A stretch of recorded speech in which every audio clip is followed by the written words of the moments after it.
Hello viewers, welcome back to Daily Retro. Happy New Year, and I hope you had a very Merry Christmas. Thank you for tuning in again. I'm carrying on with this series basically to do news and additions throughout the year. If you've not seen these videos before, go back and watch a couple. But if you enjoy this, feel free to subscribe as well. But without further ado, we'll get into the retro gaming news. So there's 3 pieces of news this time. Most exciting is sort of at the end, so just stay tuned for that. Yeah, those who have tuned into my channel before will have an inkling of what that maybe might be. But first off is Pixel who make the digital HDMI boards for, I think it was the PlayStation 1 and the N64 so far, and the Dreamcast. Yeah, they've released a new Dreamcast HDMI kit. They have had one previously, but this one is basically a drop-in replacement for that, or if you've not got it already, then it is a good way to go. I believe it's one of the only HDMI solutions, I think, for the Dreamcast, other than using an upscaler externally. This is an internal mod. But yeah, the feature improvements are something like the lag latency from the output is a lot less. I think they've also got options for 1400p as well as 1080, and yeah, it looks like a really impressive piece of hardware, so I'll leave a link for that down in the description for you guys to go and check out. So second piece of news is by Gamebox Systems. So Gamebox Systems are another American company that make they try and take broken hardware and turn it into something that's useful. Most famously, they've made the consolizer kit for the Game Boy Advance, and I believe the Game Boy as well. But this time they've actually released a purpose-built HDMI mod for the N64. I think this is retailing at $109 initially for the pre-orders, and then about $150 after that, which actually is not too bad. If you look at the Ultra HDMI kits on eBay now, over double that. So yeah, it is a worthwhile investment if you're looking to go down that route for your N64. I'm currently in the process of getting mine RGB modded. The mod is literally about to arrive from Australia tomorrow as time of recording. So yeah, I'm looking forward to that. But yeah, that system looks really simple to install. A nice sort of no-cut HDMI mod, I think it is. So you just take out the AV port on the N64 and then it's just pure HDMI. So yeah, again, really nice to see these sorts of mods being developed that have especially no-cut mods. Even if you have to do some soldering, it's not going to be too invasive from that side of things. And then finally, it feels like I've mentioned Retro Fighters pretty much every episode, but you can't not. They just make such great hardware. Most recently, the Defender controllers for the PlayStations. But recently, they've announced and going to release the, I think they're called the Blade GC controllers. So these are basically a modern remake of the Wavebird wireless controllers. So you'll have a little receiver that goes in your GameCube, and then there'll be 2.4 GHz wireless with a really nice long rechargeable battery in them with USB-C charging. And I'm looking at the design, and you'll see that in the image up here, that it is a really nice design. They come in 3 different colours at the moment, and those are due for release in April in 2023. So yeah, really looking forward to those. I will most likely probably just get the one, just because I've got 2 Wavebirds already and a lot of wired controllers for the GameCube, so it doesn't make sense to buy loads of them. But yeah, I'll definitely be doing a review on that controller when it gets released. There is a UK distributor for them. They're called Games Connection. I'll leave a link for that down in the description. And I believe the pre-orders for that go live sometime in mid to late January. And then we'll get on to the pickups. So there's been quite a bit going on, to be honest. So I announced in my previous video I'm sort of going to collect a lot of rally games. So I've had a sort of little rethink on that, and it's basically just going to be console rally games. So I'm not going on to PC because I just don't play games on PC. So it doesn't make sense to collect for PC. But yeah, there's still an awful lot of rally games on consoles. And yeah, a lot of those have been picked up for this episode, and there's still an enormous list, so it'll definitely keep me going this year, and I'm still really enjoying playing all of them just to find out how good or bad they are. So I think just after Christmas, on the 27th of December, which was a Tuesday, I think, we went to the Gloucester retro gaming shop called Games and Collectibles. This is in like the High Street in Gloucester. Relatively new sort of location. I don't know a shop tour of it. I'll link that down in the description for you guys. But Ian, the owner, is getting absolutely tons of stock in at the moment. I think that's going to be a common theme with a lot of retro gaming shops this year, is they're going to be sold a lot of stock, and they'll find it harder to sell stuff because of the cost of living and etc. But yeah, I got quite a lot of good stuff, and at the end I will show you something that I've been looking for a very long time, and because he's been buying collections recently, he's actually picked up a game that is in stunning condition from obviously a collector. But yeah, so the focus has mainly been on PlayStation 1 and 2 for the sort of rally games. So we'll start with the PlayStation 1 stuff, I guess. So I'm quite picky about condition with PlayStation 1. Obviously I don't mind the old scratch, but deep scratches I'll just avoid. And the cases have to be in good condition generally. But yeah, following on from the previous sort of pickup episode, we've got Colin McRae Rally 2. And if it's anything like the first one, but any slight improvements, it's going to be insanely good. All complete in box, all of these, so that's really nice condition, and yeah, can't wait to play that. I'm currently playing through the first one, just on sort of novice mode, but yeah, really enjoying it. And yeah, this game has been like heralded as one of the best rally games ever made, and did actually inspire the Dirt series. I think that was only £5, so that's pretty good for a very good condition game. I think I might have slightly overpaid on this next one, so that is Tommy Mackinnon Rally. Not as a well-known title, but it's still got decent reviews. Not yet played it, but it's in very good condition again, and it was only £5, so I thought I'd pick that up. Tommy Mackinnon is now the Toyota sort of team principal, so that's really cool to see him. I see him getting interviewed all the time, so it's kind of funny to go back 20 odd years to when he was a world champion and play one of his games. And then thirdly, we've got a game that was actually made for the British Rally Championship. So this is just called literally Rally Championship, but it's actually by Mobil 1 was the main sort of sponsor of it. I think they're a fuel company, but yeah, they sort of sponsored the British Rally Championship at the time. Obviously this would be like mid to late 90s. Actually, I was saying that is year 2000, I think this released. But not the best condition. You see a little, I'm not sure if you can see the crack in the case there, but yeah, I played it for an hour or so in bed the other night just on PS Classic.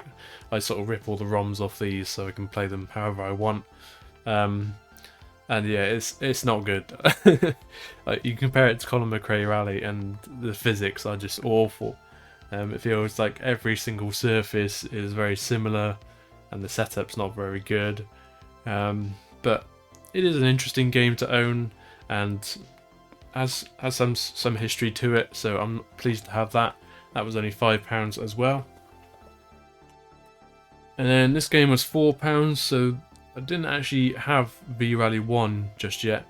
Did see it, but it was only a Platinum, and I don't collect Platinums.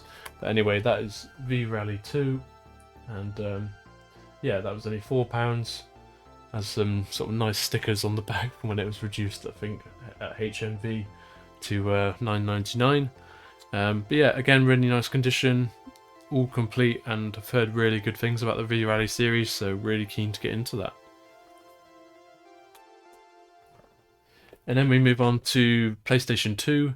So there's obviously a lot of PlayStation 2 rally games, and one of them is actually sealed, and I couldn't quite believe it. Obviously, sealed games are not very common nowadays. The seal is like a little bit torn. I'm not sure if you can make it out with all the glare and stuff on the reflection of the seal. But yeah, this game completely sealed, and £3 is just insane. How could I not pick that up? So that's WRC 2 Extreme. Apparently one of the best WRC titles ever made. I'm not a huge fan of the WRC physics. You compare them to the Dirt series, and they're just nowhere near as good. But yeah, really nice to have that, and I will eventually just take the seal off, and it'll just be a very good condition game. But yeah, looking forward to getting stuck into that at some point. And finally, on the PlayStation 2 front is Rally Championship. So this is actually like literally just called Rally Championship. It's not by Mobile One. It's just I think it was just made like in between the WRC license being passed around in sort of the mid 2000s, I think it was. But yeah, I've not heard many things about this game. It's a very cheap game to pick up, so I thought it's just worth a go anyway, and added to the collection for £2. So yeah, really nice condition as well. And then finally from Ian's shop was something that has been on my list for a very long time, and I said to him, I'm looking for Mutant League Hockey and this game, and he said, hang on a second, I'll go and look in the back room, because I looked through all his games and he didn't have this out. But his back room is just ridiculous at the moment. I'm thinking of doing like a little sort of exploration into his back room, because his back room is literally like another shop. It's so stacked, it's ridiculous. I don't know how his cash flow is working at the moment, because he's just buying so much and not selling as nowhere near as much. But yeah, that is the original Outrun on Mega Drive. As you can see, it's got a very nice hang tab at the bottom. I'm not sure it's going to sort of tell you the quality of the case, but it literally felt like it had not been opened many times when I opened it up. Very sort of stiff case plastic. The manual is almost immaculate, and the cartridge has obviously never been opened. Give the contacts a quick clean with isopropyl and give it a little play, and yeah, it was stunning. I absolutely love Outrun, great arcade title. But yeah, the original on the arcade was one of my favourite arcade games ever made. I really like the sort of motion arcade versions of it. Played those at Arcade Club, I think, a couple of years back. But yeah, really pleased to add this to the collection. I did try and barter on the price. The price sort of varies on eBay for this game, so it sort of varies between sort of 80 and sort of £50. I paid 60 for this. It might have been a bit too much, but I've not seen it in over a year in any shop or any gaming market. So yeah, really nice to add that to collection in such great condition. And yeah, it'd be a great game to sort of play with other people as well, just to see sort of what scores you get. So yeah, really happy with that. And then finally, we just got a couple of other things. So we went to Game, I think just before Christmas, when I was doing some Christmas shopping, and came across this, and I was astounded as to how cheap it was, and it's been on my radar for a little while. So that's Axiom Verge on the Switch, which is like a sort of cyberpunky style platformer game. It has like infinite level design, so you never actually like load a new level, which is really cool. Really interesting mechanics in how you sort of upgrade your weapons and get through the levels, and the boss fights are really good. Only played about an hour and a half of it so far, but really enjoyed it. And as I said, it was only $9.99 in game. I think it might have been pre-owned, but this game in CEX is £18, so almost double. And yeah, really pleased to add it for such a good price. And then finally, we just got some Christmas pickups. So the wife was very kind this year and got me a couple of things that I've sort of mentioned to her that I like, but I haven't really sort of gone out my way to buy it. So that is Worms Armageddon on PlayStation 1. In my opinion, one of the best sort of multiplayer games ever made for PlayStation 1.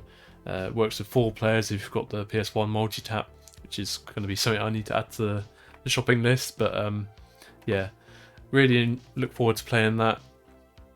Always remember the sort of multiplayer games I had when I was younger. I think I played it when I was sort of at like a holiday sort of school, playing with other kids when my parents sort of dumped me there for a day or two with my brother in the school holidays. But yeah, I really enjoyed this game at that time, and then I always remember the sheep gun was like the most funny thing ever, where you could just fire sheep and then just explode everywhere. It's actually, I've gone back to it already, and it is surprisingly difficult for a Worms game. But yeah, it probably is one of the best known Worm game ever made. So yeah, look forward to sinking more time into it, especially for multiplayer. And then ultimately we've just got a little cable guide. So cable guides, if you don't know, are sort of controller holders, and I've got the Sonic ones, but yeah, really like this one. So that is Claptrap from Borderlands. I think this one was actually made for Borderlands 3. But yeah, it's a really nice figure and really solid. I think it was actually made in 2018, so the wife had to get it on eBay.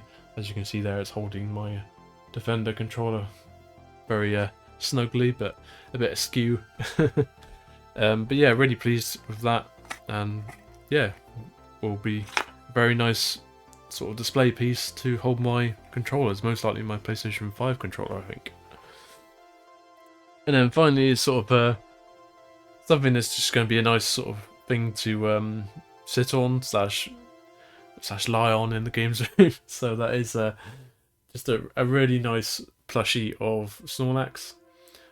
These were actually in game ages ago, and they have sort of sold fairly quickly. There weren't many left when the wife went to get them around Christmas, so I was pleased to get that. But yeah, it's just a really nice size. It's not too big. It's not going to overcrowd the sort of gaming sofa. But yeah, that was just a sort of a fun present as such. But yeah, I hope you've enjoyed listening to that episode, guys. Let me know what you think about the news and the additions that I've picked up. Hope you've all had an amazing time off, hopefully, over the holidays, and look forward to seeing you in future episodes. But if you've enjoyed this episode, don't forget to like and subscribe, and we'll see you very soon. Cheers.